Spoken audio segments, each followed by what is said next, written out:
Voilà, la première des choses, c'est d'abord vous souhaiter la bienvenue. On a rempli la salle, puisqu'on a des quotas, comme tout le monde le sait. Et donc, ça prouve l'intérêt que vous portez à notre projet de la commune, mais qui est aussi un projet de territoire. En tous les cas, je vous remercie. Et on va passer à la réunion, au déroulé de la réunion. Donc on va vous expliquer un peu tout ça. On va essayer de vous apporter le maximum d'éclairement et puis après on va vous expliquer comment on a envisagé la réunion. Voilà. Par contre, maintenant je m'assois.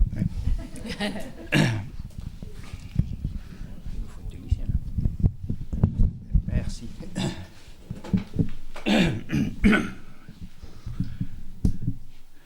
Voilà. Ça fonctionne. Voilà. Alors, la première des choses qu'on peut se poser comme question, c'est pourquoi fait-on une réunion aujourd'hui? Le projet, vous avez entendu il y a longtemps, et pourquoi on le fait aujourd'hui? Bon, la première des raisons, elle est classique, tout le monde la connaît.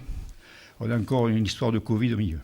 Normalement, cette réunion aurait dû avoir lieu au printemps, on va dire. À cause de Covid, on ne pouvait pas se réunir, donc il n'était pas question d'outrepasser la loi. Donc après, on a pris un peu de recul parce que ça permettait en même temps à l'architecte qui est à côté de nous de continuer à travailler sur le projet pour que ce soit on vous présente un projet qui est quand même au stade du permis de construire, donc qui est quand même un projet ficelé et pratiquement terminé en termes de construction. Alors, bien sûr, je répondrai à toutes vos questions. Alors, on va passer un petit peu à l'équipe qui est autour de ce projet. Alors, le projet, ce sont des partenaires. Il y a la mairie avec mes adjoints qui sont là et le conseil municipal qui est là aussi. Mais il y a d'autres personnes autour de nous, notamment le porteur parallèle, je ne sais pas comment on peut dire, l'associé et tout, le phare à Luciole. Après, nous avons autour de nous le parc national du Mont Ventoux, qui est là aussi partenaire aussi. Nous avons un organisme qui nous pilote dans la façon de structurer l'administration, c'est la SPL, donc la Société publique locale, qui est là en tant que maître d'œuvre délégué pour nous aider à porter ce projet. Donc, après, évidemment, il y a d'autres personnalités. Il y a monsieur Bas-Raspail, qui est là aussi en tant que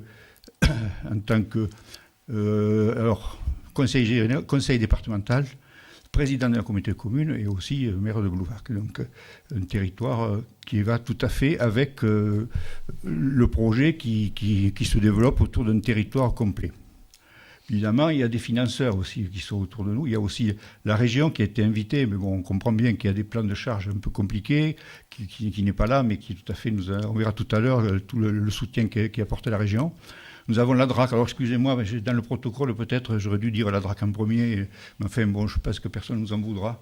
Au bout du compte, c'est le résultat qui compte. Et ce sont des personnes qui peuvent entendre que des fois, on fait des entorses au protocole.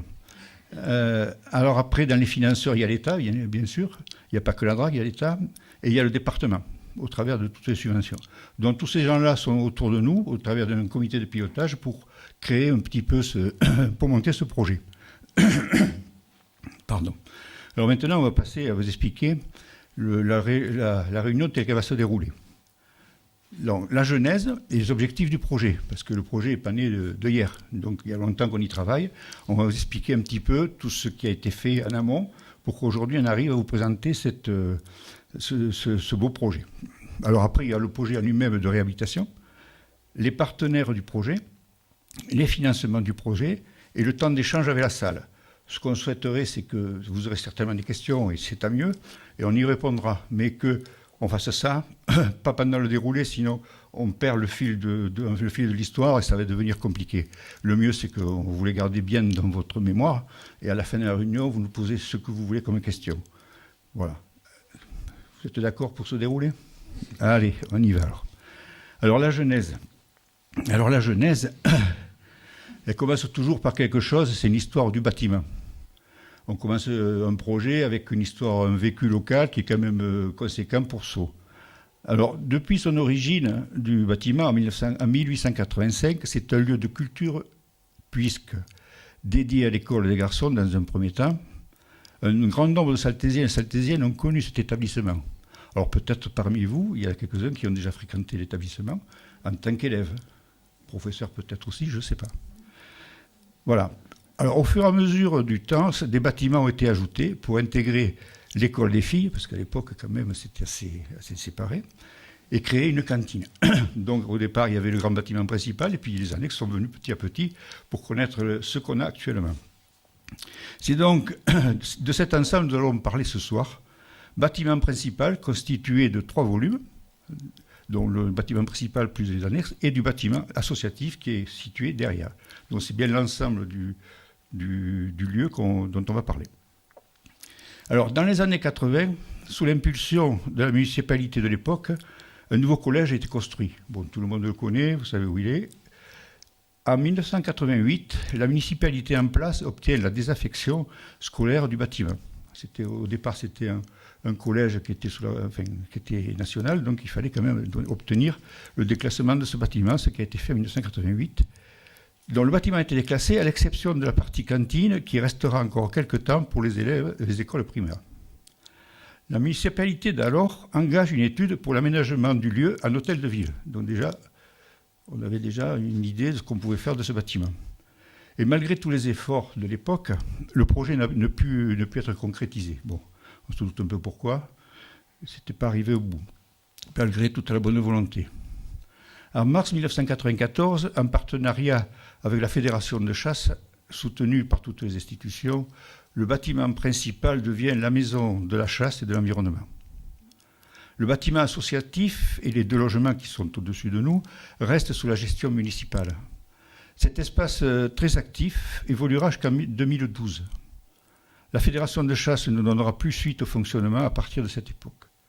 Donc depuis 2012, la destinée de ce bâtiment était en suspens, donc inoccupé. En 2014, l'équipe municipale inscrit dans son programme le transfert de l'administration municipale dans ce bâtiment. Nous nous sommes heurtés aux mêmes difficultés qu'en 1988. Le montant des travaux de l'opération, très important, ne peut prétendre qu'à des aides financières très ciblées et de fait très limitées, donc impossible pour nous de financer un bâtiment dans cet esprit-là. D'autre part, cet investissement, bien que nécessaire pour les locaux actuels de notre mairie, ne pouvait constituer un vecteur de développement et de cohésion sociale pour notre commune. L'idée, c'est que de dire qu'on voulait transformer ce bâtiment pour en faire quelque chose qui rentrait avec la population.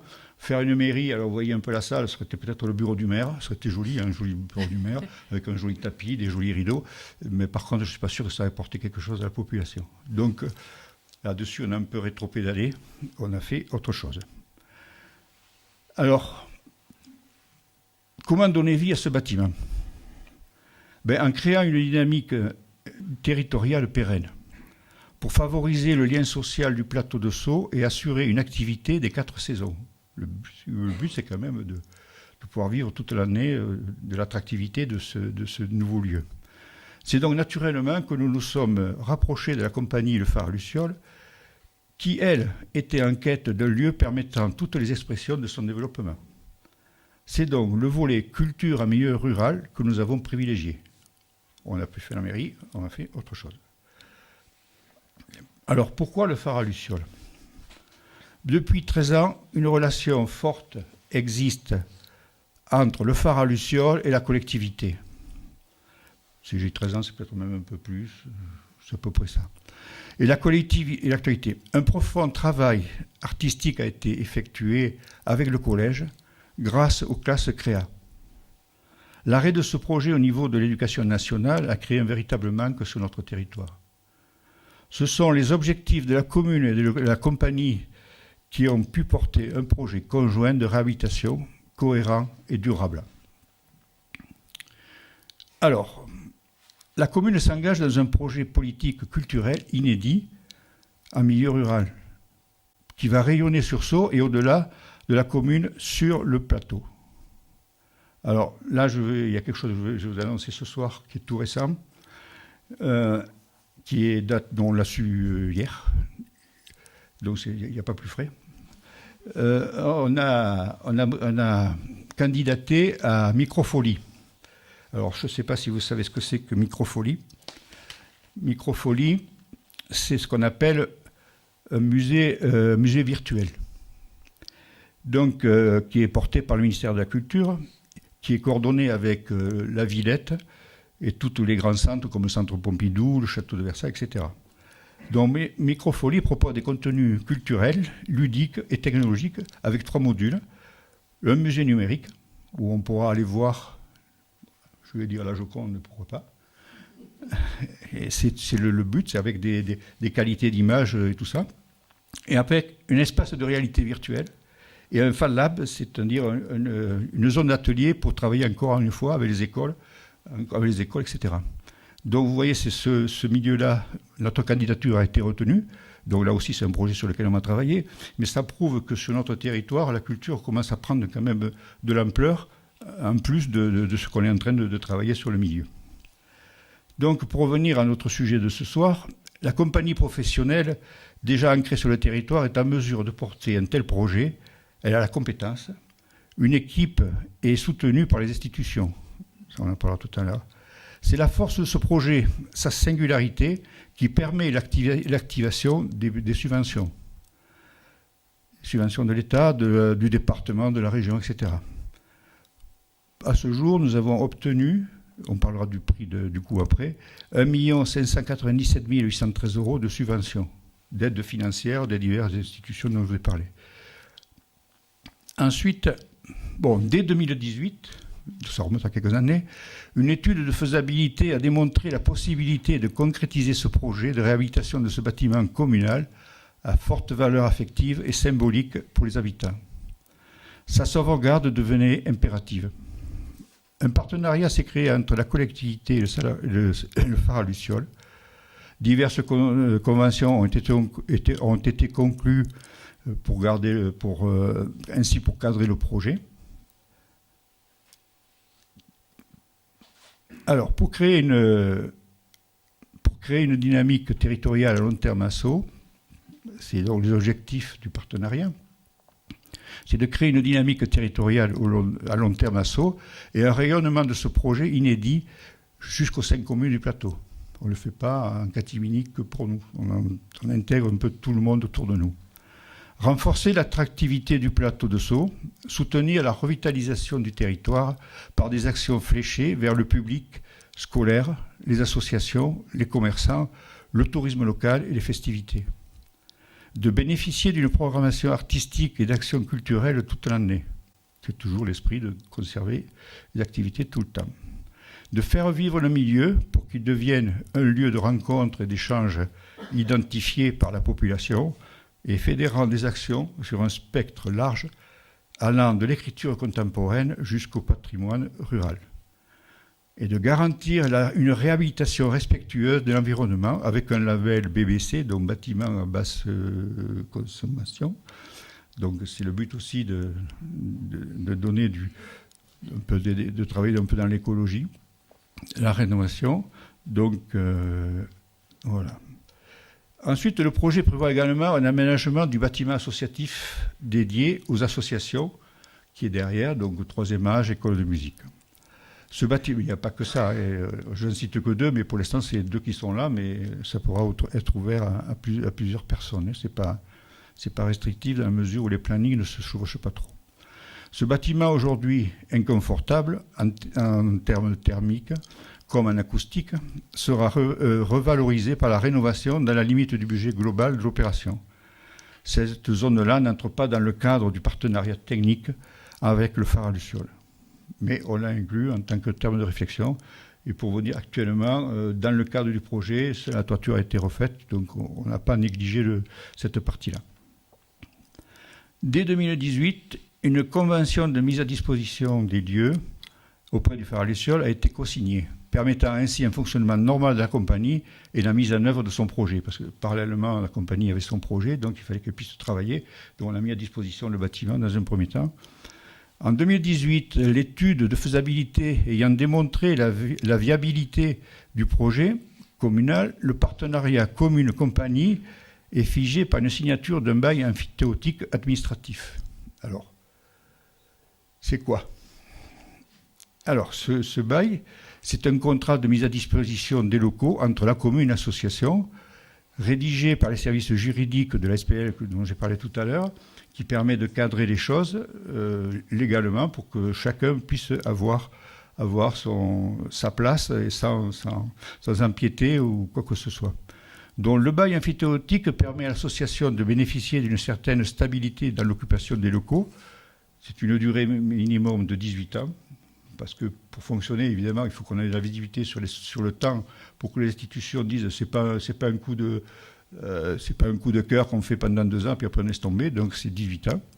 Accompagné de l'obligation de l'association d'effectuer des travaux, en fait, des termes du contrat qui sont tout à fait classiques dans le bail emphytéotique.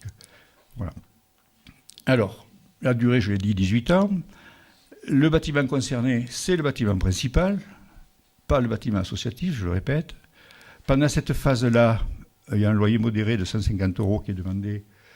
Ils ne vivent pas dans des locaux, donc c'est le minimum qui fait partie des charges qui sont inhérentes au bâtiment. Et le loyer de la phase 2, quand les travaux seront terminés, ce sera donc 550 € par mois, plus les charges courantes comme tout locataire. Donc c'est nous, après on ne rentre plus en compte de savoir si l'électricité ou quoi que ce soit. Le bâtiment associatif. Alors, la réhabilitation de ce bâtiment est intégrée dans le projet, comme je l'ai dit, en tant qu'option technique. Des financements complémentaires sont à rechercher pour ne pas alourdir le budget précédent dont on a parlé. Donc nous allons l'intégrer dans cette amélioration dans le nouveau programme Petite Ville de demain. Vous en avez entendu parler? Alors, Petite Ville de demain, c'est un programme lancé par l'État pour redonner de la dynamique dans les territoires ruraux. Sceaux a été retenu dans ces territoires-là. Ça nous permettra de porter d'autres projets avec des aides financières ou des aides techniques ou tout ce qu'on veut, en plus de ce qu'on connaît auprès de nous. On aura un chef de projet spécifique pour ça, donc c'est de construire un projet pour tout un territoire. Donc les axes stratégiques de ce Petite Ville de demain, volet éducatif, volet culture, volet encore une fois, volet transition écologique et revitalisation du cœur du village et développement d'un pôle sportif. Donc ce sont les objectifs qu'on va mettre dans les Petites Villes de demain, dans un programme qui démarre, qui est en cours de démarrage. Voilà. Donc, comme je l'ai dit, le projet du milieu sera inscrit dans le programme et pourra bénéficier de financements spécifiques supplémentaires. Nous souhaitons notamment que la réhabilitation du bâtiment associatif soit étudiée dans le cadre de ce programme-là pour bénéficier des financements supplémentaires. Contrairement à certains programmes, pour ceux qui connaissent un petit peu la technique de l'administration, théoriquement, pour obtenir des aides, il ne faut pas avoir commencé les programmes. Le programme de Petite Ville de demain permet cette particularité, c'est de commencer les travaux, puis après on peut raccrocher des choses dessus. Donc c'est pour ça qu'on peut se permettre de démarrer d'un côté, en disant que Petite Ville de demain, on verra ce qu'on peut faire avec. Bon, maintenant j'ai fait l'historique, j'ai essayé d'être synthétique le plus possible. Si ce n'est pas clair, on en discutera tout à l'heure. Maintenant je vais laisser la parole donc à notre partenaire, Loïc. Merci Claude. Alors, bonjour à toutes et à tous. Ça fait plaisir de voir la salle pleine. Ça fait longtemps et ça laisse présager plein de belles choses. Donc merci d'être venus si nombreux. Donc je me présente, moi je suis Loïc Guénin, je suis le directeur artistique de la compagnie Le Phare à Luciole. Alors beaucoup d'entre vous, j'ai dit plein de bonjours là, à l'entrée, beaucoup d'entre vous me connaissent, mais beaucoup d'entre vous me connaissent surtout comme étant l'ancien prof de musique du collège de Sceaux, parfois l'ancien prof de vos enfants, ou même parfois l'ancien prof de musique de certains qui sont dans la salle. Je rappelle juste que voilà, depuis 2000, effectivement, j'ai été très engagé sur le collège pendant de longues années, pendant 14 ans. Et en 2014, j'ai démissionné pour me concentrer sur mes projets artistiques de musicien. Donc aujourd'hui, mon métier, c'est vraiment musicien et compositeur. Et je dis directeur artistique de la compagnie Le Phare à Luciole. Et pareil, Le Phare à Luciole, beaucoup d'entre vous connaissent ce nom. Mais beaucoup d'entre vous connaissent Le Phare à Luciole, surtout à travers une chose, qui est le festival Son Dessus de Sceaux, qui est un petit événement qui a lieu une fois par an. Bon, là, ça fait quelques années malheureusement qu'il n'a pas eu lieu, mais ça va revenir. Qui est un petit événement donc, qui pour beaucoup est un truc un peu étrange où il y a des propositions artistiques un peu bizarres et étranges un peu partout dans le village. Un rendez-vous, voilà, quand même malgré tout attendu avec du monde, mais qui est un petit peu atypique comme ça. Je dis ça parce qu'en fait, le festival, c'est une chose à laquelle on tient beaucoup avec l'équipe du Phare à Lucioles et on va continuer évidemment à le porter. Mais c'est une toute petite chose dans l'ensemble de notre activité de compagnie. C'est à peu près 3% de notre activité et de notre budget. Donc c'est pour que vous compreniez bien que c'est vrai que le Phare à Lucioles est beaucoup connu ici localement pour cet événement qui est important. Mais en fait, le Phare à Lucioles, c'est une compagnie. Je vais vous expliquer ce que c'est qu'une compagnie. Et en fait, notre activité est bien plus large et se développe à l'échelle nationale et internationale. Alors, qu'est-ce qu'une compagnie ? C'est un terme qui est employé beaucoup dans la culture, notamment dans le théâtre. On en parle beaucoup de compagnie de théâtre, mais ça marche aussi pour tous les champs artistiques. En fait, c'est simplement la structure. On dit compagnie, mais souvent c'est une association. Ça peut être parfois une SKIC ou d'autres de formules, mais c'est la structure qui porte, produit, développe, accompagne les projets d'un ou de plusieurs artistes. Donc le Phare à Lucioles aujourd'hui, c'est la compagnie qui porte et produit mes spectacles, mes créations qui vont être jouées dans différents endroits qui nous accueillent. Je dis ça parce que donc, cette compagnie, elle s'inscrit vraiment dans un cadre national, c'est-à-dire qu'on est une compagnie conventionnée. Donc ça veut dire qu'on est une compagnie qui a une convention directe avec le ministère de la Culture. Il n'y en a pas beaucoup. C'est par exemple sur toute la région PACA, en musique, dans le cadre qui nous concerne, donc les arts sonores, il y a 6 compagnies. Donc, pour toute la région PACA, donc de Nice, Toulon, Marseille, etc. Il y a 6 compagnies qui sont conventionnées avec l'État et on fait partie de ces 6 compagnies. Donc c'est vraiment une étape ça qu'on a passée il y a 2 ans maintenant et qui est très importante, qui nous inscrit dans un cadre comme ça national. En fait, le cœur de notre activité, ce sont donc les tournées, nos spectacles qui sont accueillis et qui jouent dans différents lieux. Vous avez quelques photos et puis quelques lieux qui nous accueillent régulièrement. On était il y a quelques semaines à Chaumont, dans l'Est, pour ceux qui connaissent, pour une grosse création. Ensuite, on a enchaîné à Marseille, à Cassis. On travaille beaucoup à Metz, au Centre Pompidou. Demain, je m'envole pour le Canada pour une tournée de concerts. On rentre la semaine prochaine, on fait une autre création à Marseille. Ensuite, je suis à Londres. Enfin voilà, c'est vraiment des choses qui se développent sur toute l'année, qui sont pas très visibles pour vous ici, évidemment, parce qu'en fait, on va pas porter un t-shirt, je m'en vais au Canada. Mais par contre, c'est vraiment le cœur de notre activité. L'association aujourd'hui, c'est vraiment une petite entreprise locale, c'est-à-dire que c'est une petite entreprise qui a monté en quelques années, qui s'est développée. Aujourd'hui, nous avons 4 salariés permanents qui sont tous en CDI. Il y a 2 salariés à temps plein et 2 salariés à mi-temps pour l'instant, mais qui vont passer bientôt à temps plein. On espère que d'ici 2 à 3 ans, on va embaucher encore 2 personnes. Donc on va être une équipe au final de 6 salariés qui seront tous en CDI, je le répète, parce que c'est vraiment une volonté de la structure. C'est un budget de 480 000 € par annuel, par saison, avec une partie de subvention, bien sûr. On est accompagné par le ministère de la Culture, je l'ai dit, par la région, par le département, par la communauté de communes, par la commune de Sceaux, par la SACEM, par l'ADAMI, par la Spédidam, enfin tous les organismes qui soutiennent la culture et qui portent la culture en France comme elle est portée, donc dans un cadre subventionné. Mais c'est aussi des recettes propres. Sur ce budget de 480 000, il y a à peu près 40% de recettes propres qui sont vraiment des recettes d'activité, c'est-à-dire des sous qui rentrent parce que nos spectacles sont vendus et tournent.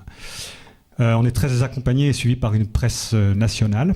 Il y a régulièrement des choses qui passent sur France Musique, sur France Inter, France Culture. On a des articles dans Libération, dans Le Monde, etc. Donc c'est pareil, ce sont des choses qu'on ne met pas forcément en avant ici sur le plan local, mais qui existent, et je le dis parce que ça permet de comprendre un peu mieux où est-ce qu'on se situe. Là, vous pouvez... Récemment, il y a une émission sur France Musique qui a été diffusée, une pièce que j'ai écrite où le chanteur, c'est Arthur H, qui est venu travailler ici. Certains l'ont vu passer. Et donc voilà, vous pouvez trouver ça sur France Musique, par exemple, en ce moment. Il y a une chose que je voulais dire avant de vous parler vraiment du projet du milieu, c'est qu'on se rend compte, nous, quand on se promène et qu'on est en tournée comme ça dans les lieux culturels, les scènes nationales, les centres dramatiques nationaux, etc., qui nous accueillent, partout où on va, le milieu est connu. C'est-à-dire qu'il y a vraiment, dans le paysage culturel français, on est à une étape un petit peu particulière de remise en question de la décentralisation des scènes nationales, etc. Et ce qu'on est en train d'inventer ici, c'est-à-dire un projet comme ça un peu fou dans un village rural isolé de 1400 habitants, ça surprend, c'est extrêmement rare et précieux. Et du coup, en fait, tous ces lieux, tous ces gens qui travaillent dans ce secteur culturel connaissent le lieu. Vous pouvez en parler avec Thierry, qui est dans la salle, qui est mon régisseur et qui m'accompagne partout. À chaque fois qu'on dit à Sceaux, ah oui, le milieu, faut que je vienne voir, j'en ai entendu parler, etc. Et d'ailleurs, on a reçu déjà beaucoup de directeurs, directrices, programmateurs, programmatrices qui sont descendus pour voir ce projet et pour voir à quoi ça ressemblait.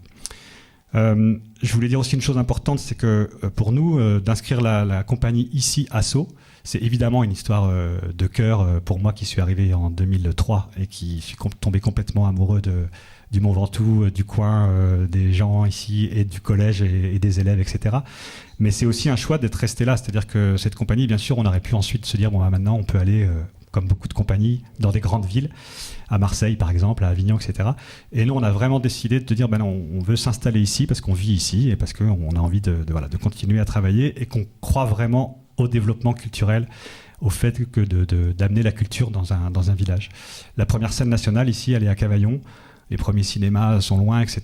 Et moi, je n'ai de cesse de répéter que c'est pas parce qu'on vit en milieu rural, isolé, éloigné des grands centres urbains, qu'on n'a pas droit à la culture. La culture, ça s'inscrit vraiment dans un cadre national qui aujourd'hui, en plus, sont réunis autour de ce qu'on appelle les droits culturels et qui mettent vraiment en avant que chacun et chacune a le droit d'avoir une salle de spectacle pas trop loin et de pouvoir avoir accès à la culture. C'est vraiment dans ce schéma-là qu'on s'inscrit.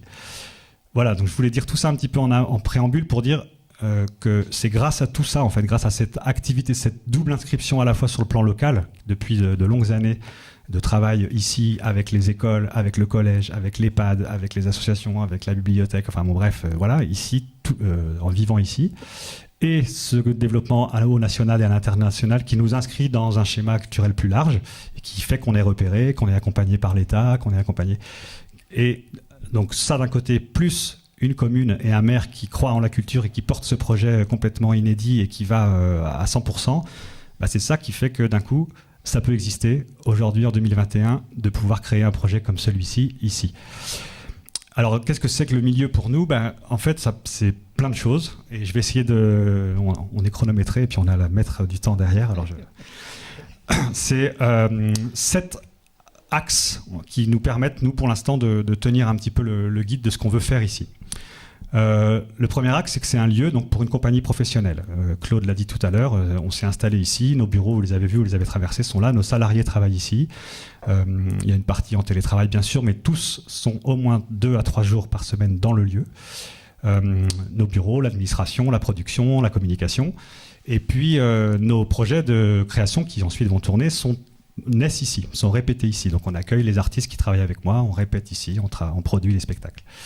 Ça, c'est le premier axe. Le deuxième axe, c'est un lieu pour les artistes professionnels au sens large. On a, dès qu'on s'est installé en 2018, lancé un appel à candidature pour des résidences d'écriture, de recherche pour les artistes, en offrant des conditions vraiment professionnelles et fortes, avec une rémunération pour les artistes qui sont accueillis ici, sont logés, nourris et payés pour venir réfléchir, travailler, inventer des nouvelles écritures. On reçoit énormément de candidatures du monde entier. Quand je dis du monde entier, cette année, c'est arrivé d'Indonésie, Japon, Turquie, Chine, Espagne, France, enfin voilà, ça vient vraiment de partout. C'est pluridisciplinaire. Et ces artistes viennent ici travailler. Et à chaque fois qu'ils viennent, évidemment, on essaye de faire du lien avec les habitants et ça se fera de plus en plus, bien sûr. Troisième axe, un lieu de diffusion de spectacles vivants. Je le disais tout à l'heure, la culture ici est loin. Et donc, on a envie de vraiment offrir une programmation digne d'une petite scène nationale rurale, un peu à l'image de ce qu'on avait proposé pour la période qui malheureusement n'a pas pu avoir lieu, puisque le petit fascicule que vous avez dû voir, où il y avait 10 propositions tous les 15 du mois. C'est une proposition vraiment pluridisciplinaire, du théâtre, de la musique, de la danse, enfin vraiment des créations qui tournent ailleurs en France et accueillies dans des conditions pro. Donc ça, voilà, évidemment, dès que ça sera possible et que le lieu sera terminé, ça reprendra. Et il y aura ici une programmation régulière. Un axe suivant, c'est aussi un lieu qui va permettre d'accueillir le cinéma. Il y aura une tribune télescopique qui va ressembler un peu à ce que Thierry nous a construit ce soir pour que vous puissiez être assis comme ça. Mais là, ça sera une tribune qui pourra se replier et se déplier. Il y aura un écran, il y aura tout ce qu'il faut. On continuera à travailler avec Cinéval, qui est un partenaire précieux. Et il y aura une programmation ici cinématographique qui alliera à la fois des films grand public, des films art et essai, puisque Cinéval est classé art et essai. Ensuite, il y aura dans ce lieu un espace cantine-bar, alors qui n'est ni un restaurant ni un bar de plus pour Sceaux. Il y a déjà tout ce qu'il faut, mais une cantine qui sera ouverte quand on fera des spectacles, pour que les gens qui viennent voir un spectacle puissent aussi boire un coup, manger un morceau. Et cette cantine aura une particularité, c'est qu'on souhaite travailler uniquement avec les agriculteurs locaux. Donc c'est vraiment un axe qui sera fort et qui sera inscrit dans le projet. Il n'y aura peut-être pas une carte avec 36 000 trucs. Ce soir, ça sera ça, et ça vient de chez Intel. Un des axes, avant-dernier axe qui est très très important pour nous, c'est la médiation. Ce qu'on appelle la médiation, c'est pas très beau ce mot, moi j'aime pas trop, mais les actions de partage, en tout cas de rencontre avec les publics. C'est vraiment dans notre ADN au Phare à Luciole. Le Phare à Luciole, vous l'avez compris, est né avec des projets de création qui se sont développés au Collège de Sceaux. Je vois d'ailleurs des anciennes ici, pas loin, qui ont fait partie de ces projets. Et en fait, la médiation, pour nous, c'est vraiment très important. Donc c'est un lieu qui permettra en permanence, en fait, de faire du lien avec les habitants et les habitantes autour d'ateliers, de rencontres avec les artistes, de débats, de conférences, de ressorties de résidence, etc. Et puis, bien sûr, c'est un lieu qui va accueillir les classes des écoles, le collège, qui est cette année, l'année dernière, toutes les classes du collège sont venues ici pour voir le lieu, on leur a expliqué ce que ça allait devenir, etc. Et on veut faire un lien permanent avec eux. On continuera à travailler avec l'EHPAD, bien sûr, des partenariats avec les associations du secteur, etc. Dernier point, il y aura aussi au sein de l'espace de ce lieu un espace ressources dédié au PNR, au parc naturel régional du Mont Ventoux. C'est quelque chose qu'on a souhaité aussi mettre tout de suite dans le projet, parce que, je le disais tout à l'heure, on a fait ce choix, nous, d'installer la compagnie ici. On est en permanence en lien avec le paysage, avec le territoire. Nos projets, d'ailleurs, pour la plupart, sont aussi des projets qui questionnent la question de la relation entre l'habitant et son environnement. Donc ça nous paraissait vraiment important qu'il puisse y avoir un espace ressources ici où on pourra trouver de l'information, de la documentation, etc. Voilà, je finirai ma petite intervention, je crois que si je suis dans les temps, en 3 mots, qui me semblent résumer un peu là où on en est en ce moment. Premier mot pour moi, c'est la pérennité. Je voudrais vraiment vous dire qu'on travaille, Claude, et quand je dis Claude, je parle de Claude et son équipe, bien sûr, hein. Claude et moi, on travaille vraiment dans l'idée d'un projet pérenne. C'est-à-dire qu'on ne se pose pas la question, on se pose surtout la question de après nous, c'est-à-dire après nos mandats respectifs. Un jour, Claude ne sera plus maire. Moi, un jour, peut-être qu'on sera ailleurs avec cette compagnie, on ira peut-être travailler ailleurs, postuler sur un autre lieu, je ne sais pas.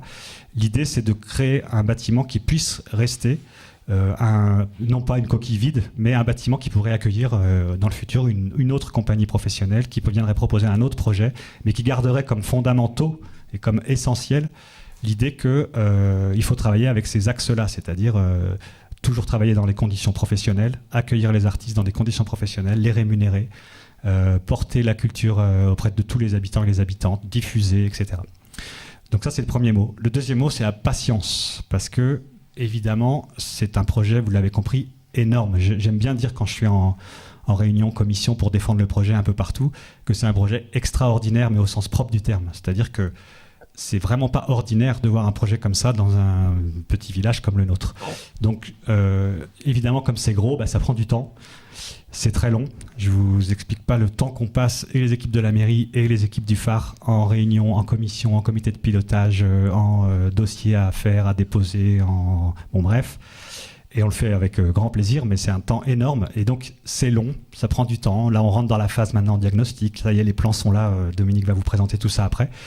Mais il va falloir du temps. Et comme ce projet s'inscrit dans un projet quand même, dans quelque chose qui est conséquent, ce lieu va devenir un ERP, donc un établissement recevant du public. Donc, il rentre tout de suite dans des normes qui font qu'on ne peut pas, pendant la période de travaux, par exemple, accueillir des concerts, etc. Donc, ça va être long. Mais en attendant, on fait déjà plein de choses. Vous le savez, en ce moment, il y a plusieurs activités qui se passent sur le village, notamment les pastilles sonores. J'en dis un tout petit mot rapide, mais on place régulièrement des artistes qui passent une journée dans un commerce du village avec un commerçant ou une commerçante pour se rencontrer, discuter, échanger. Et à l'issue de cette rencontre, ils nous proposent une petite création sonore qui est téléchargeable et écoutable via un QR code qui est affiché sur la vitrine du magasin. Ça, il y en a déjà 15 et on va continuer ce travail qui plaît beaucoup et qui marche très très bien. Et puis il y a les concerts chez l'habitant. En juin dernier, on a fait 33 concerts ici chez les habitants. Et ça va reprendre bientôt, donc je vous invite à surveiller les réseaux et à vous inscrire, etc. Vous recevez un artiste chez vous qui vous donne un concert. Tous les gens qui ont accueilli les concerts, il y en a plein ici, pourront vous en parler, étaient ravis. Donc voilà, patience, mais on va y arriver, et le jeu en vaut la chandelle. Et le dernier mot, évidemment, c'est un grand merci à 3 entités que je voudrais remercier chaleureusement. La première, c'est le phare. Alors, voilà, toute mon équipe qui sont dans la salle, parce que vraiment, c'est un engagement sans précédent pour eux. Ils sont embauchés pour travailler avec une compagnie et un artiste, et ils se retrouvent à travailler aussi sur un projet de lieu avec tout un tas de choses à gérer, et ils le font à fond, donc vraiment merci. La mairie, bien sûr, et toute son équipe, parce que, encore une fois, je le redis, c'est vraiment incroyable de pouvoir s'appuyer sur une équipe comme ça qui croit en la culture, qui porte le projet, qui s'investit dans la confiance, dans le partage. Enfin, donc vraiment un grand merci à la mairie, au conseil municipal et à tous les gens qui portent ce projet. Et puis le dernier merci, c'est le public et les habitants et les habitantes, parce qu'en fait, depuis qu'on fait des choses sur le village, on a vraiment un noyau qui grossit. On a énormément de gens qui nous soutiennent, qui sont présents, et le fait de vous voir tous ici réunis ce soir et de venir vous interroger sur qu'est-ce qui est en train de se passer, voilà, ça fait très plaisir. Donc merci à tous, et je suis persuadé qu'on va arriver à faire quelque chose de vraiment, encore une fois, extraordinaire. Voilà, merci beaucoup. Merci Loïc. Merci Loïc. Bien. On va revenir à une phase un peu plus chantier. Voilà. Donc, comme Loïc l'a expliqué, ça va être long, un peu long, ça a déjà commencé. Donc, ça va être fait en 3 phases. La première phase, qui est la réfection de la toiture, la première des choses, il fallait qu'on sauve notre bâtiment. Donc, c'est la première chose que l'on a fait. Et donc, à ce jour, c'est terminé. Cette phase-là est terminée. Le bâtiment, on est hors d'eau, donc il peut pleuvoir dehors, on est tranquille. On a même, comme je disais tout à l'heure, le bâtiment associatif a bénéficié de cette phase-là. La phase 2 dans laquelle nous sommes actuellement, c'est la mission de maîtrise d'œuvre, c'est-à-dire les études pour faire du bâtiment ce qui va devenir plus tard. Donc, c'est la phase d'études, là c'est marqué de 2020 à 2023, mais il y a une grande étape, c'est celle de maintenant, où on arrive au stade du permis de construire. Et puis la phase 3 qui sera la phase des travaux, dont on vous en parlera tout à l'heure, qui est un peu compliquée, mais qu'il faut passer par là, mais on vous évoquera tout ça. Donc le projet architectural, donc là je vais laisser la parole à Dominique Fary, qui est l'architecte qui porte le projet avec nous. Voilà. Dominique. Voilà, bonjour et merci beaucoup. Merci d'être aussi tous venus pour découvrir ce projet. Il faut que je vous dise que d'abord on est une équipe nombreuse, nous aussi, que je représente aujourd'hui en tant qu'architecte mandataire de l'équipe, mais on est dans l'équipe 3 architectes et 2 architectes scénographes, des ingénieurs acousticiens, un économiste en bâtiment, un ingénieur structure, ingénieur fluide, enfin voilà, ça fait une belle grande équipe.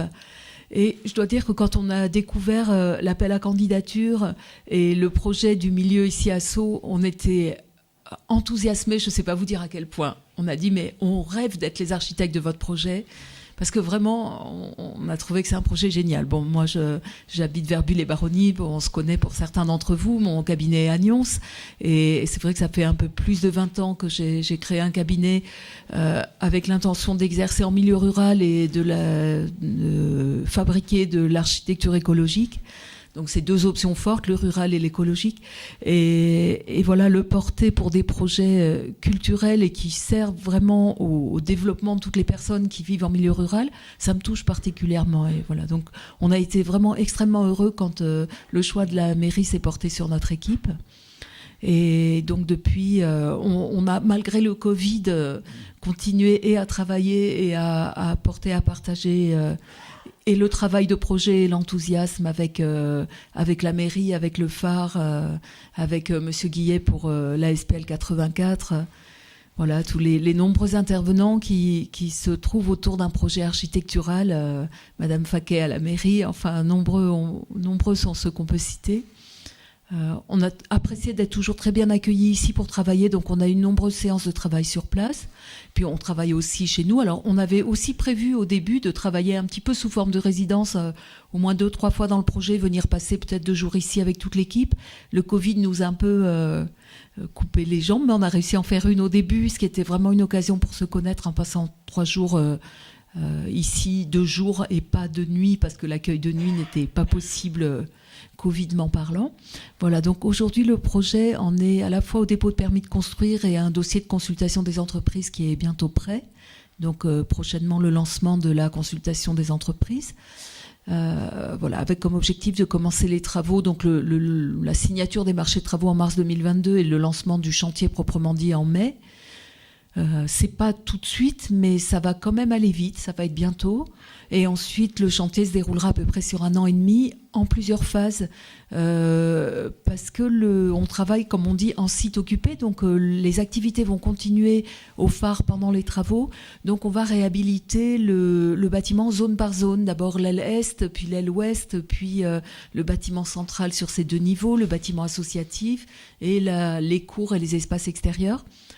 Ce qui fait qu'on aura des phases de travaux qui dureront à chaque fois à peu près 3 mois, mais qui vont s'échelonner avec des déménagements successifs et donc certainement des moments pour se revoir aussi et voilà, se réunir pour fêter les achèvements de chaque phase, peut-être, on l'espère, voilà, vous retrouver dans ces moments-là, créer des occasions. Voilà, je ne sais pas si vous voulez peut-être montrer les plans. Les bâtiments, pour présenter le projet.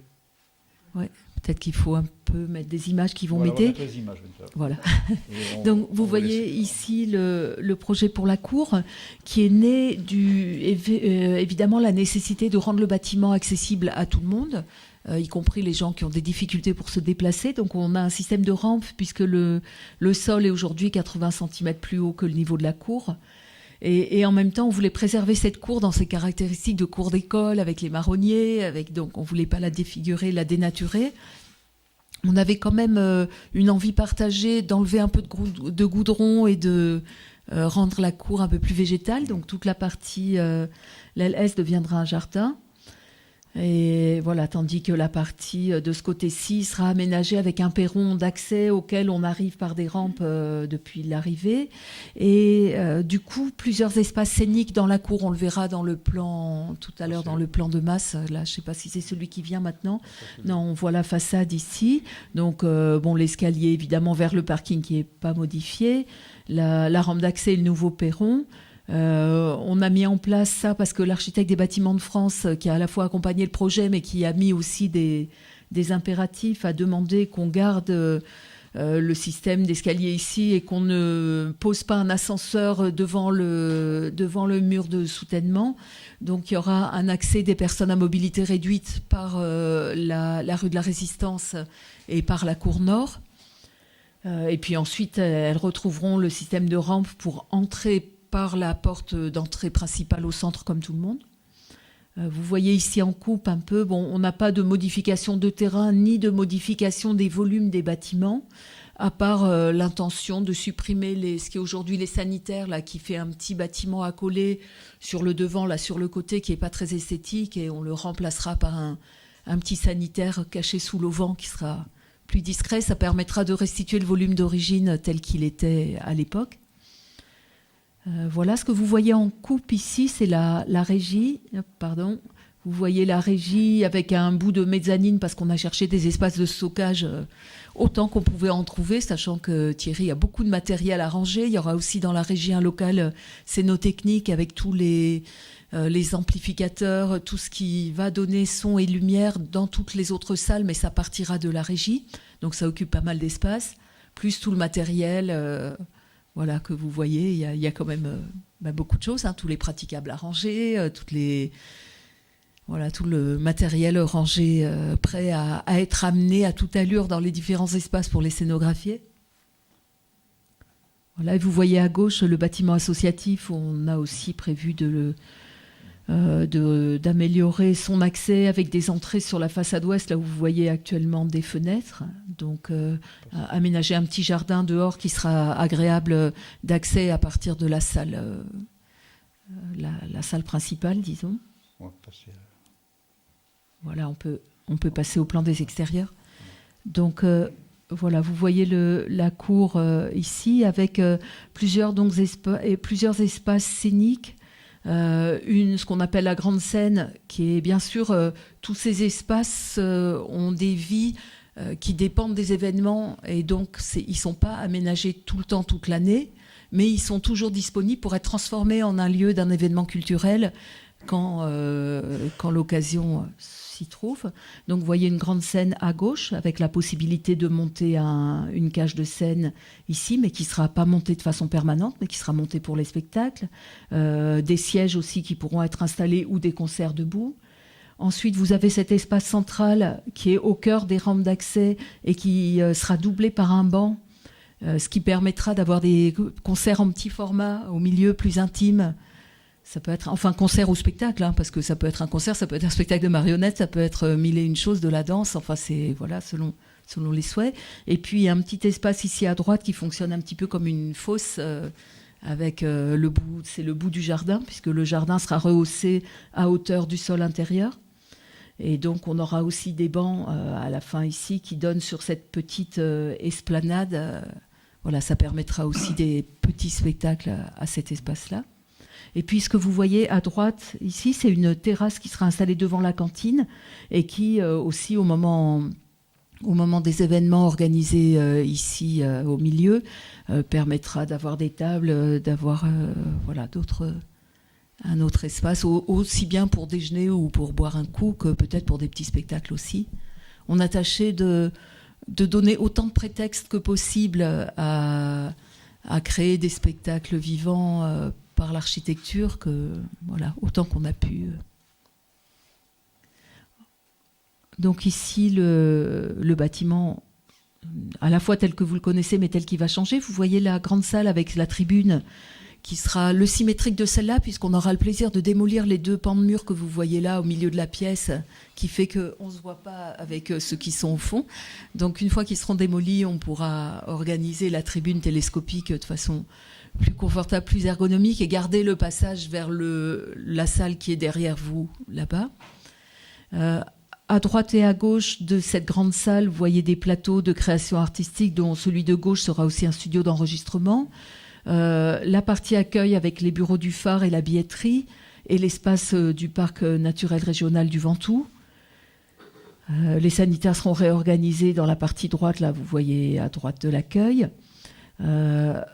À l'extrême gauche, la dernière pièce, c'est la régie, avec tous ces rangements et ces espaces annexes autour. Et ici, à droite, vous voyez la cantine. Et puis, le plateau d'art graphique, qui est la pièce là que vous voyez en haut à droite. Il y a déjà des ateliers organisés dans cet espace actuellement. Mais bon, il sera mieux aménagé, disons, pour recevoir les ateliers. Et puis vous voyez le bâtiment associatif qui serait aussi reconfiguré avec une salle plus grande et deux salles plus petites, et puis les sanitaires et un coin kitchenette, et sa terrasse et son jardin sur la gauche là-bas dans le triangle. Et puis la cour aussi va être refaite pour faciliter les accès, et voilà, elle a aussi un peu besoin d'un rafraîchissement, on va dire. Voilà, vous voyez ici le détail de l'accueil. La billetterie, l'espace parc naturel régional du Ventoux. Alors on a conçu le mobilier, que ce soit la billetterie, le mobilier pour le parc, sur roulette pour être déplaçable, dans le même esprit de donner une flexibilité maximum aux espaces pour qu'il y ait autant de configurations possibles. On pourrait même imaginer à certains moments la billetterie déplacée à d'autres endroits pour accueillir le public à partir d'un autre point. Donc tout ça, ça fait partie de notre travail d'architecte, c'est de chercher à rendre les espaces très flexibles pour être adaptés à un maximum de configurations de création et de spectacle. Là, vous voyez la coupe sur l'accueil dans un sens et puis dans l'autre direction. On a fait aussi un très très gros travail avec les acousticiens, puisque dans ce lieu, vous savez que la musique a une place particulière, même si les autres arts sont accueillis. Et donc, il y a eu un grand travail pour que cette salle puisse recevoir des concerts sans gêner le voisinage. Il y a eu un travail sur chacune des salles pour permettre aussi à la fois le travail de création et d'y recevoir le public.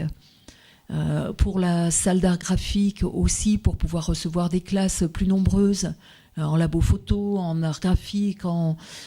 C'était aussi important que l'acoustique soit soignée parce qu'une vingtaine d'élèves dans une salle, si l'acoustique est mauvaise, il ressort, tout le monde est épuisé. Donc on a aussi travaillé avec nos acousticiens sur cette salle-là. Et on a bien sûr travaillé aussi l'acoustique du bâtiment associatif. On sait qu'actuellement c'est assez désagréable d'y être et on se rend compte que dans le plaisir et le confort à utiliser des espaces, l'acoustique est un élément très très important. Donc on a travaillé avec le cabinet Peutz qui sont à Paris et à Lyon et qui sont des concepteurs de salles de spectacle, de lieux spécifiques et qui ont bien voulu nous accompagner dans ce projet, à la fois par amitié et par l'intérêt, la curiosité que ce projet a suscité chez eux, parce que c'était aussi très inhabituel pour eux de travailler sur un projet comme celui-ci.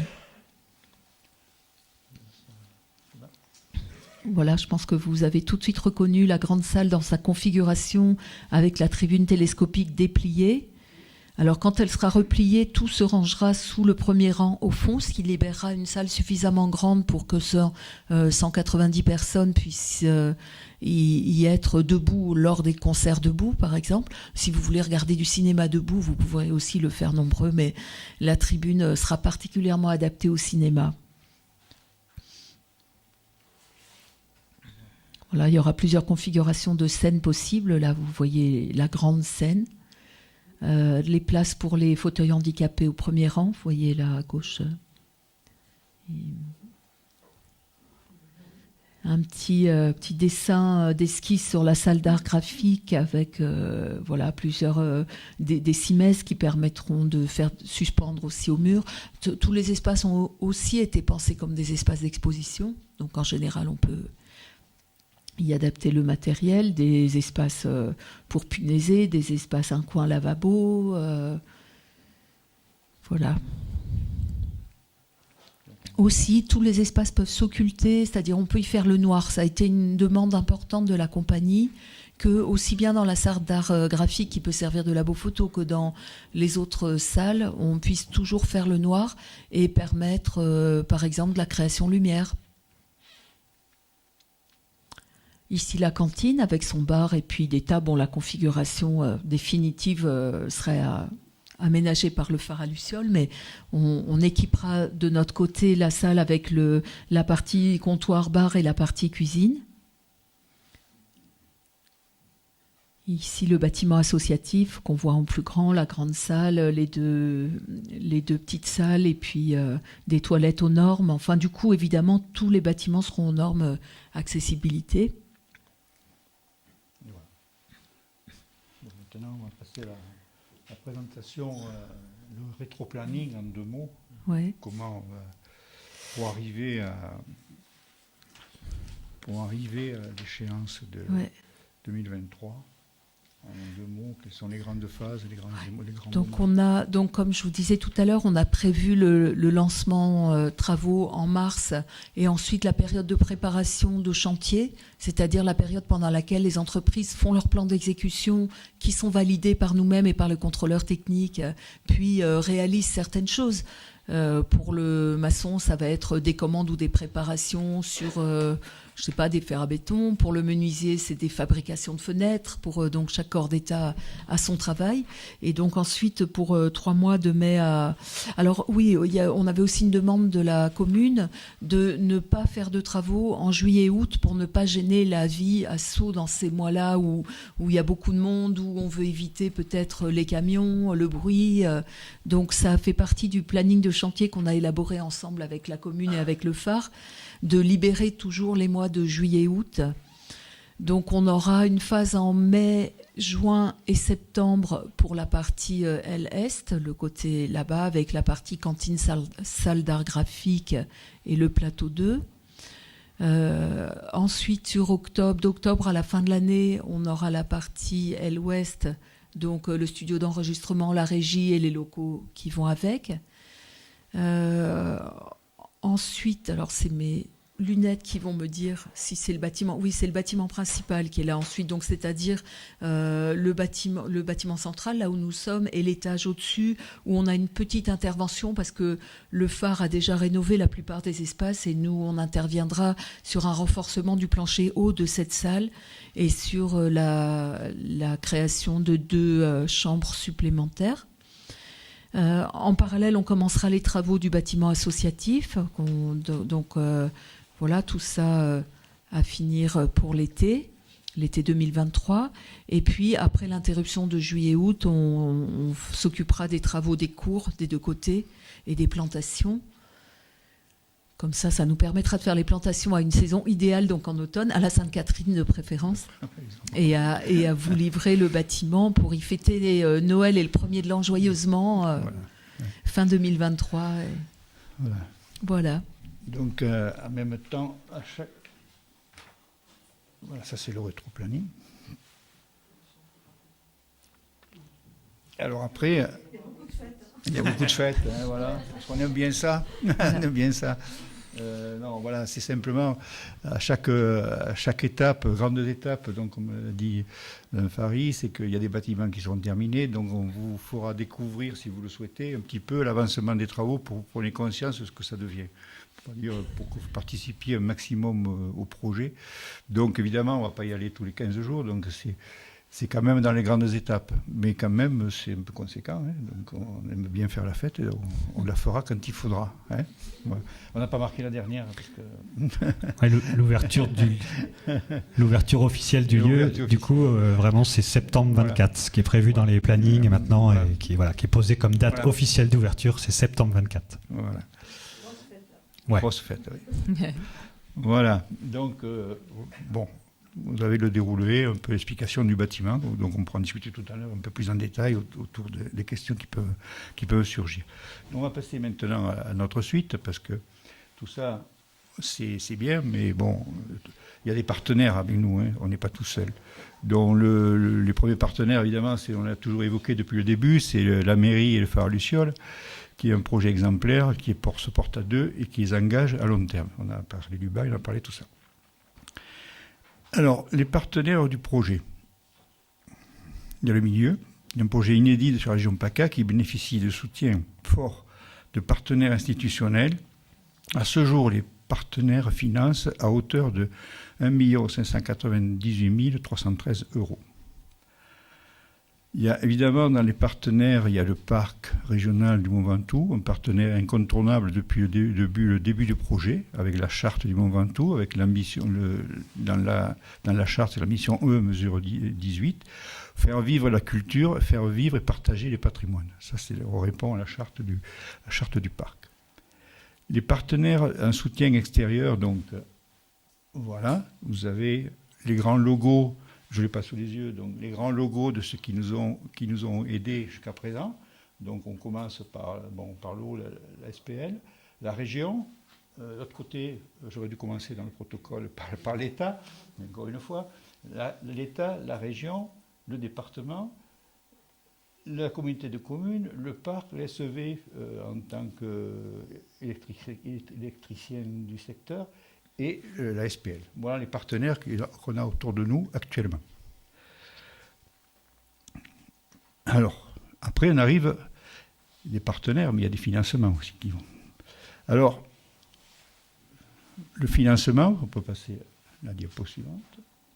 Voilà. Le financement, c'est le coût de l'opération. Alors, le coût de l'opération, c'est 1 997 313 € hors taxe, 2 396 775 TTC. Et chose quand même un peu particulière dans tous les projets, pour ceux qui connaissent un petit peu, on est arrivé à avoir un autofinancement de 20% simplement. Souvent, les projets de cette envergure-là, c'est 30% d'autofinancement par les collectivités. Donc, vous voyez que la partie subvention est relativement importante. Donc, on a des partenaires qui nous ont suivis sur le projet. On ne peut pas aller en delà. Hein. 100%, ça n'existe pas.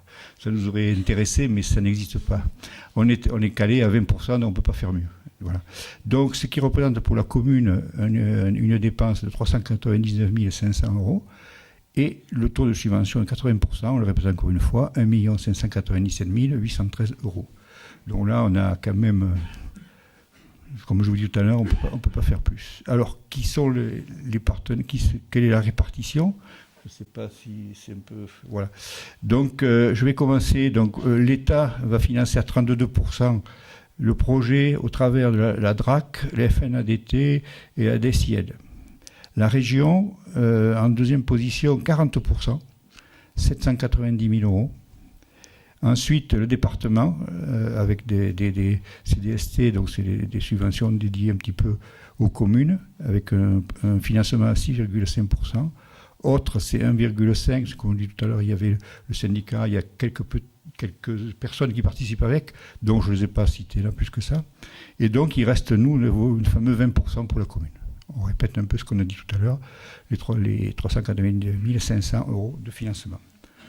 Bon, là, voilà. Ensuite, donc, on répète encore une fois, le coût de l'opération globale avec l'option de réhabilitation du bâtiment associatif, estimation chiffrée à 2 179 000 € hors taxes. La commune recherche de nouveaux financements pour réaliser les travaux en option. C'est-à-dire que plus on ira pour le bâtiment d'à côté, on parle surtout. Et notamment, ce que j'en ai dit tout à l'heure, on reviendra donc vers le programme Petite Ville de demain, qui nous permettra de revoir notre partenariat pour aller dans des travaux supplémentaires qui pourraient être faits dans la salle associative. Voilà, la présentation est terminée. À vous de prendre la parole. Alors, on va accueillir les questions, et puis si jamais... tout à l'heure, je crois qu'on fait un petit... Ouais, après, on peut boire un petit coup. Donc, mais avant Thierry qui est là, a des micros, il va pouvoir vous passer des micros. Voilà. Qui seront évidemment nettoyés, etc. Enfin voilà, covidés, je ne sais pas comment il faut dire. Déconfinés. Déconfinés. Bonsoir. Alors, c'était moi le maître du temps. C'est bien parce que de savoir qu'il y avait un maître du temps, tout le monde a tenu son timing. Donc là, on a une petite demi-heure pour répondre à vos questions. Donc c'est Thierry qui va vous distribuer le micro. Donc vous pourrez baisser votre masque pour parler, puis il désinfectera le micro entre chaque personne. Donc voilà, moi je vais essayer de distribuer la parole parce que je vous vois tous. Donc qui veut commencer ? Qui a une question ? Là. Très bien. Bonsoir. Ça marche, oui. Alors moi, ma question, elle est simple. Monsieur le maire, Claude, pardon, je ne sais pas comment je dois dire. Non, voilà. Ça me va. Quelque part, moi, je ne suis pas native du pays de Sceaux, oui. Mais mon mari l'est, tu connais Joël. Joël se sent un petit peu privé de ce patrimoine, en fait. Et en fait, la question que je me pose, tu disais, on aurait pu faire un bureau ici, on aurait pu faire la salle des mariages là-bas et tout. La difficulté aujourd'hui, ce que je n'arrive pas à comprendre, quand je vois toutes ces aides qui arrivent de tous les côtés, pourquoi ce n'était pas possible de réhabiliter le collège l'ancien collège en mairie pour Sceaux ? C'est tout simplement dû aux institutions qui ont des fléchages dans les aides qu'on peut apporter dans les territoires. Et la culture fait partie de ces fléchages. Et c'était le seul axe auquel on pouvait prétendre, hormis peut-être quelques aides du département pour le bâtiment, pour faire de l'isolation et compagnie, mais on n'aurait jamais pu, parce que quoi qu'il en soit, le bâtiment, il y a un coût de réhabilitation qui, même s'il est un peu adapté pour sa fonction future, il y avait un coût. En 1988, ils ne sont pas arrivés non plus. C'est qu'ils n'ont pas pu reboucler tout ce qui était nécessaire. Et après, augmenter la part communale, si on a à peu près... mettons que le bâtiment, on le met à 1,3 million ou 1,4 million de réhabilitation pour pas qu'il se perde, parce que le but c'était ça quand même, il fallait quand même sauver ce bâtiment. Donc voilà, il aurait resté, allez, je fais à la louche n'importe quoi, je vous dis, si on avait pu récolter 500 000 € pour faire le bâtiment, il est resté quand même 750 000 à trouver pour la charge de la commune. Là, ça devenait compliqué. 750 000, je ne veux pas dire. Et combien va coûter alors la réhabilitation de la mairie actuelle? Alors, la mairie actuelle, elle rentre dans un autre programme qui est l'accessibilité. Puisque on a, si vous voulez, sur la commune, on a un planning de réhabilitation des bâtiments pour rendre accessible à tout le monde, partout. Donc, elle va rentrer dans ce programme là-bas. Alors aujourd'hui, je ne peux pas te dire le montant parce que on n'a pas fait l'étude encore. On sait ce qu'il faut qu'on fasse. Il faut mettre des ascenseurs, il faut mettre tout ce qui va bien pour que toutes les personnes à mobilité réduite peuvent aller là-bas. Mais il est sûr que là, on aura d'autres programmes. On a parlé des petites villes de demain. On a d'autres choses, si tu veux. Voilà. C'est une priorité qu'on a donnée parce que, comme j'ai dit tout à l'heure, c'est quand même un vecteur social et économique important qu'on est en train de créer. La mairie, c'est bien. Je suis d'accord parce qu'il faut le faire. Hein, parce que la mairie, de toute façon, c'est sûr que... Mais on ne l'a pas classé dans les urgences. Voilà. On va le faire, mais pas dans les urgences. Et s'il est orphelin, je comprends un peu peut-être ça. Qu'il a peut-être...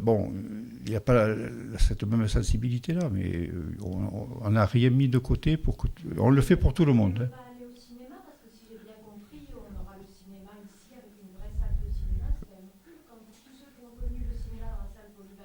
Oui. Je me réjouis de venir au cinéma ici, j'ai hâte de venir au cinéma. Voilà. Il y aura beaucoup de salles deuxièmes. Mais j'espère. C'est un peu le but. C'est que on a fait cette salle-là on l'a mis dans notre partenariat. C'est que on voulait que cette salle devienne une vraie salle de cinéma et qu'on redonne parce que malgré tout, c'est quelque chose qui c'est très social parce que le cinéma, avec tout le confort qu'on connaît à la salle polyvalente, il y a quand même du monde. On va dire, il faut reconnaître que malgré tout, il y a du monde qui va au cinéma. Donc je pense qu'avec une bonne salle, on peut ramener encore plus de monde. Le micro à Max Rasmussen. Simplement quelques mots par rapport au financement. Les financements aujourd'hui pour ce type de projet, on peut obtenir des financements croisés comme on appelait autrefois. Avec la loi NOTRe, seuls sont subventionnables les projets de territoire. Et pour la mairie de Sceaux, il n'y a pas possibilité effectivement de croiser les financements avec la région, le département et l'État. Donc c'est plus difficile à monter qu'un projet de territoire. Et ce type de projet aujourd'hui est vraiment un projet de territoire. Le contrat régional d'équilibre territorial sur lequel il y a eu presque 800 000 euros, effectivement c'est le parc du Ventoux qui est l'animateur de ce dispositif. La communauté de communes que je préside, que j'ai l'honneur de présider depuis 2014, est sur le sujet. Certes, la communauté de communes, qui n'est pas dans ses compétences, ne finance pas, accompagne certes modestement l'association, mais effectivement, ça montera en puissance quand l'activité sera effectivement, je veux dire, bien en place, quoi. Qu'on verra le projet, le vrai projet de ce territoire. Donc voilà, ce qu'il faut bien savoir, c'est que les financements croisés comme c'était avant la loi NOTRe, c'était possible. Aujourd'hui, les financements croisés ne sont possibles que dans un dispositif de territoire. Merci. Alors, est-ce qu'il y a quelqu'un d'autre qui voudrait poser une question, le monsieur là-bas? Thierry. Et après, là. Là devant. Relevez le doigt. Relevez le doigt. Bonsoir. Bonsoir. J'ai deux questions. La première, elle est sur le financement. Il y a un budget donc, de 2 millions d'euros, un budget d'investissement. Quel sera le budget de fonctionnement? Quel en est le, le montant, le prévisionnel? C'est le phare Luciole qui va répondre, puisque c'est pas nous. Vous voulez poser la deuxième tout de suite ou Oui, je vais poser la deuxième tout de suite. Ouais. La deuxième question, c'est ambitieux de prévoir donc, une activité sur 12 mois, sachant que nous sommes une région touristique et qui est quand même limitée sur 3-4 mois. Qu'est-ce que vous avez imaginé donc, comme spectacle, etc., pour faire en sorte qu'il y ait une dynamique annuelle, mensuelle? Alors, du coup, les deux questions sont liées. Ils sont liés. Donc, le budget de fonctionnement, effectivement, ouais, le budget de fonctionnement, il est là, la direction artistique du lieu. Donc, comme vous l'avez compris, elle sera assurée par le Phare à Luciole, par notre compagnie, et on travaille nous avec nos propres financeurs, qui sont pour la plupart les mêmes, hein. C'est-à-dire l'État, puisqu'on est, je l'ai dit, on est conventionné avec l'État, la région, le département, la communauté de communes, la commune, et puis d'autres partenaires qui sont donc des sociétés civiles, SACEM, Spedidam, etc., qui nous accompagnent aussi. Donc pour l'instant, ce sont tous des financeurs qui soutiennent la compagnie pour nos projets de création, mais ils sont tous évidemment au courant qu'on est en train de porter ce projet. On les invite régulièrement pour des tables rondes ici. Il y en a d'ailleurs une bientôt le 12 octobre ici, avec tous ces services qui seront présents dans la salle. Et c'est un vrai comité de pilotage autour justement de la question du fonctionnement du lieu pour faire monter un peu nos financements, pour avoir une marge de manœuvre dédiée, une ligne analytique précise dédiée au fonctionnement du milieu. Donc tout ça est budgété évidemment pour nous. Je l'ai dit tout à l'heure, actuellement le budget de l'association c'est 480 000, mais d'ici 2 ans, à l'ouverture, 2 à 3 ans, on vise un budget à 550 000 € par an. Donc il faut considérablement faire monter les soutiens pour qu'on puisse ensuite, avec ça, avoir une partie dédiée complètement au fonctionnement du lieu. Donc les charges inhérentes au lieu, hein, chauffage, électricité, etc. Mais aussi payer les artistes qui sont au plateau, qui viendront faire des concerts, etc. Donc ce qui est prévu, c'est à peu près à l'image de ce qu'on avait construit, je l'ai dit tout à l'heure, sur cette première période avec les rendez-vous du 15 du mois, c'est-à-dire à peu près un rendez-vous par mois de spectacle au plateau. Donc qui peut être du théâtre, un concert, etc. Entre ces périodes-là un concert par mois, il y aura aussi le cinéma, qui est pour l'instant tous les 15 jours. Donc on verra si ça continue tous les 15 jours ou plus si on peut. Mais il y aura toujours le festival, donc qui sera un temps fort autour de la fête de la musique. Et puis de nombreuses actions autour des résidents qui sont présents ici, des sorties de résidence, des rencontres avec les publics, les ateliers avec les écoles, etc. Donc le lieu, en fait, il va être quasi en vie de façon quotidienne, en fait, dans le village et en relation avec les habitants quasi en permanence. Et après, la deuxième partie sur le côté annuel, en fait, la structure, elle va tourner vraiment sur un mode saison, comme c'est le cas dans toutes les scènes nationales et les lieux déconcentrés, c'est-à-dire de septembre à juin. Et en juillet et en août, c'est un lieu qui sera plutôt en repos. Alors pas fermé parce que les salariés seront là et travaillent justement à la préparation de la saison d'après, à la finalité de la saison d'avant, etc. Mais par contre, nos financeurs nous demandent clairement, que ce soit la région ou le département par exemple, d'axer sur l'année et non pas sur l'été, puisqu'on est dans une zone qui est déjà extrêmement fournie en propositions artistiques l'été, et que le but de ce lieu, c'est vraiment de travailler avec les habitants qui sont là à l'année, les habitants et les habitantes, et alentours évidemment, et non pas sur un mode on fait des choses pour les touristes, même si on est ravis quand il y a des touristes qui passent. Voilà. Et pour rajouter, le fait de créer quand même de la culture, même hors saison traditionnelle, hors saison estivale, c'est petit à petit que ça viendra. C'est sûr que du jour au lendemain, on ne va pas se retrouver avec une foule sur saut, mais le fait que le village reste animé, ça crée une dynamique territoriale qui fait que les gens vont venir, tiens, je vais à Sceaux parce qu'il y a quelque chose qui se passe.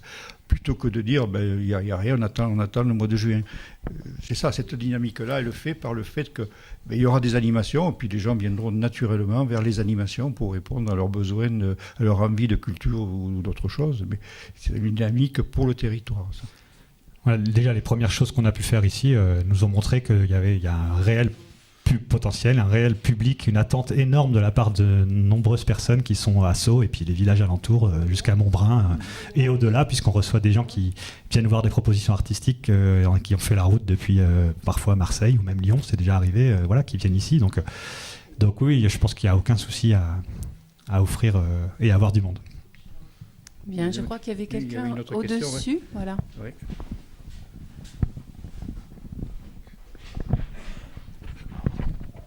Bonsoir. Bonsoir. Ma question s'adresse aux architectes. Bon, compte tenu de la surface de toiture dont nous disposons, ne pouvait-on pas envisager de mettre des cellules photovoltaïques de sorte que l'établissement trouve une relative autonomie par rapport au courant électrique? Deuxièmement, compte tenu aussi de cette surface, ne pouvait-on pas envisager de mettre des panneaux solaires de sorte que les bâtiments soient absolument autonomes sur le plan du chauffage de l'eau sanitaire et peut-être même du chauffage en général. Merci. Alors, c'est une question à laquelle je réponds avec plaisir quelque part, puisque pour ceux qui le savent ou pour ceux qui ne le savent pas, mais je suis très motivée par les énergies renouvelables et très active dans ce domaine. Donc, les toitures ont été refaites en préalable à notre intervention d'architecte sur ce projet. Cela dit, la façon dont elles sont situées, orientées, pourrait permettre d'y installer des cellules photovoltaïques un jour. Si ça se fait, ça devra être fait en accord avec les bâtiments de France qui interviennent largement sur le bâtiment. Mais enfin, c'est pas parce qu'un bâtiment est soumis à l'avis des bâtiments de France que ça ne peut pas se faire. Je pense que c'est des choses qui peuvent être réfléchies et proposées dans le futur en tout cas. Aujourd'hui, c'est vrai que la mission dont on a été chargé était déjà très vaste et très ample, et le financement est ce qu'il est. C'est-à-dire, comme vous le voyez, déjà à peu près 2 millions d'euros, ce qui est déjà assez copieux. On alimentera tout le chauffage du bâtiment par un chauffage au bois qui va remplacer le chauffage fuel actuel. Donc ça va être chauffé au granulé de bois par le chauffage central pour le bâtiment principal et les 2 ailes, et avec un chauffage à bois dédié pour le bâtiment associatif. Donc ça nous met déjà un pied dans une énergie quand même tout à fait renouvelable. Et voilà, je pense que la réflexion panneaux solaires, qui soient thermiques ou photovoltaïques, reste tout à fait judicieuse et intéressante. Mais je pense qu'elle pourra peut-être être menée ultérieurement. C'est pas contradictoire avec les travaux qui sont faits actuellement. Déjà, notre première et grosse mission va être d'isoler le bâtiment et de le rendre 4 fois moins énergivore qu'aujourd'hui à peu près, hein, puisque c'est un bâtiment qui sera labellisé BBC Rénovation, donc bâtiment basse consommation rénovation. Donc une très très grosse baisse de la consommation d'énergie tout court. Et pour vous donner quelques chiffres, enfin on baissera aussi énormément l'impact sur l'effet de serre, hein, la création de gaz à effet de serre, par le fait de changer de forme d'énergie. Je mets mes lunettes pour vous donner 2 ou 3 chiffres, mais c'est assez intéressant.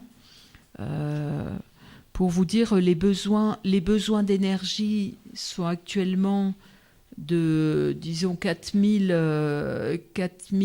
watts par mètre carré. Non, c'est pas possible. Excusez-moi, mais je ne dois pas être en train de lire la bonne chose. Non, 372 watts par mètre carré, on passera à 86. Donc, vous imaginez la baisse que ça représente et donc l'économie de ressources que ça représente. Parce que la ressource soit du fioul, du bois ou autre, c'est quand même toujours une ressource qu'il importe d'économiser.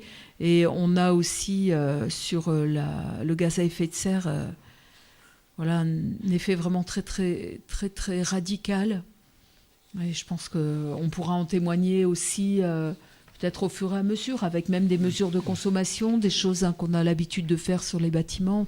C'est intéressant. On a aussi beaucoup travaillé sur le type de ventilation avec notre thermicien, ingénieur fluide, et avec le phare, puisque les utilisateurs doivent être impliqués. Vous savez, on dit bâtiment passif, usager actif.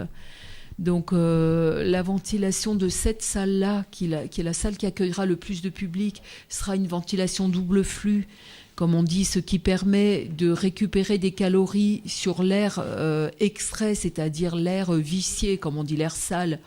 Donc qu'on aspire de la salle, qu'on traite. Il y aura un échangeur qui permet de récupérer les calories qu'il y a dans cet air pour que l'air neuf qu'on fait rentrer pour le renouvellement d'air, pour que vous puissiez assister à un spectacle sans vous sentir endormi par le CO2 par exemple. Donc ça sera fait avec cette double flux, mais dans le reste du bâtiment, on a convenu d'une ventilation naturelle parce que quand un artiste ou 2 ou 4 sont en création dans un grand volume, c'est pas non plus la peine de faire tourner une VMC H24. Donc on peut marier les différents types de ventilation. C'était aussi compatible avec les contraintes d'acoustique. Et voilà, donc, et au niveau énergétique, c'est plus favorable aussi d'aller dans ce sens-là. Donc Ça fait partie du travail de conception. Voilà, alors pour rajouter, effectivement, comme dit Mme Fary, c'est qu'on a un projet initial qui vise un bâtiment qualité BBC, ce qui ne veut pas dire qu'on est figé là. Ça veut dire aussi que les panneaux photovoltaïques ou le chauffage solaire, pourquoi pas, mais dans une autre tranche de réflexion. De même, on a mené une tranche de réflexion sur les eaux pluviales, parce que ça aussi, il faut qu'on a une surface de toit à récupérer. On sait qu'on a des capacités de stockage pas très loin. Mais tout ça, bon, si vous voulez, il fallait qu'on construise notre projet avec les objectifs qu'on s'est donnés par rapport à la vie. Le bâtiment, il va être de qualité thermique tout à fait raisonnable. Après, on peut passer à des étapes supérieures, continuer dans le truc. Parce qu'on avait fait la réflexion de mettre des panneaux photovoltaïques avant que tout ce projet-là vienne. Mais en lui-même, le bâtiment n'intéressait pas grand monde. Mettre des panneaux photovoltaïques, bon, c'est pas non plus. Donc il fallait quand même qu'on ait un bâtiment qui soit conséquent pour que tout ça, ça devienne cohérent après. Donc c'est peut-être une seconde phase qui sera un peu en dehors du projet actuel, quoi. On aura toujours le moyen d'y arriver. Merci. Est-ce qu'il y a quelqu'un d'autre qui voudrait prendre la parole, poser une question? Bon, ben si. Non. C'est bon? Si, il y a si, une oui. question.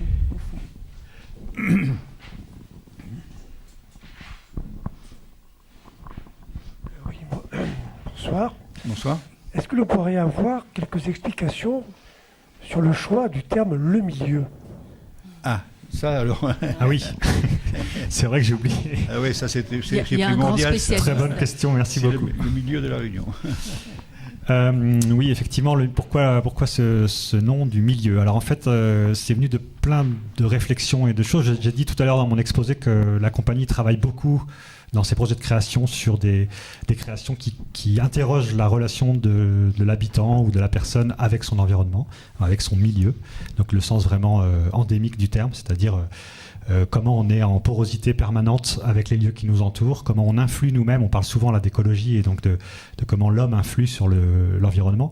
Mais il me semble que l'environnement influe aussi énormément sur l'homme et donc sur notre façon d'écouter, notre façon de parler, notre façon de se comporter. Ça vient aussi du milieu dans lequel on vit. Et du coup, il y avait cette notion-là qu'on voulait mettre de façon claire. Ensuite, il y avait l'idée, quand on pense à un lieu, il y a toujours cette notion de lieu, et puis on parle beaucoup de tiers-lieux un peu partout. C'est des projets qui naissent un peu dans les zones périurbaines, etc., dans des usines désaffectées, dans des anciens centres, qui ont une dimension un peu aussi numérique, sociale, etc. Et moi, j'avais envie d'inventer un autre terme, c'est pas un tiers-lieu, c'est pas tout à fait un lieu, c'est un mi-lieu. C'est pas encore, c'est pas un lieu au sens défini avec comme ça, comme on les connaît un peu ailleurs. C'était un peu autre chose. Ensuite, il y avait une volonté pour nous de dire que ce bâtiment, il s'inscrit quand même au milieu du village et au milieu d'un territoire, donc avec la notion aussi du parc, etc.